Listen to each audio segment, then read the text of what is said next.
திராவிட முன்னேற்ற கழக ஆட்சியின் 5ஆம் ஆண்டு தொடக்கத்தை ஒட்டி முன்னாள் முதல்வர் அண்ணா கருணாநிதி நினைவிடத்தில் முதலமைச்சர் மு.க. ஸ்டாலின் மரியாதை செலுத்தினார். இது பற்றிய விவரங்களை செய்தியாளர் ராமச்சந்திரனிடம் நாம் கேட்கலாம். வணக்கம் ராமச்சந்திரன், இந்த நாளில் அங்கே என்னென்ன சிறப்பு ஏற்பாடுகள் செய்யப்பட்டிருக்கு, யாரெல்லாம் இந்த நிகழ்வில் கலந்து கொண்டிருக்காங்க, அங்கே இருக்கக்கூடிய கள விவரங்களை பதிவு பண்ணுங்க ராமச்சந்திரன். வணக்கம். திமுக ஆட்சி பொறுப்பேற்று 4 ஆண்டுகள் நிறைவடைந்து 5வது ஆண்டு தொடங்குவதை முன்னிட்டு முன்னாள் முதலமைச்சர் சென்னை மெரினாவில் இருக்கக்கூடிய முன்னாள் முதலமைச்சர் அண்ணா மற்றும் கருணாநிதி ஆகிய நினைவிடத்தில் தமிழக முதலமைச்சர் திரு ஸ்டாலின் மலர் தூவி மரியாதை செலுத்தினார். இன்று 5வது ஆண்டை அடியெடுத்து வைப்பதால் 2 நினைவிடங்களும் மலர்களால் அலங்கரிக்க வைக்கப்பட்டது.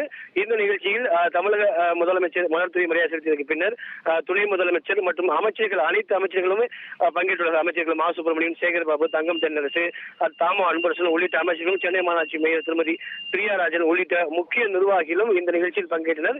இதனைத் தொடர்ந்து தீவுத்துறையில் நடக்கக்கூடிய புதிய பேருந்துகள் துவக்க விழாவையும் அதைத் தொடர்ந்து தலைமைச் செயலகம் சென்று அடுத்த நிகழ்ச்சியில் தமிழக முதலமைச்சர் பங்கேற்கிறார். நன்றி ராமச்சந்திரன், உங்களுடைய கள விவரங்களுக்கு. செய்திகளை உடனுக்குடன் தெரிந்து கொள்ள உடனே சப்ஸ்கிரைப் பண்ணுங்க.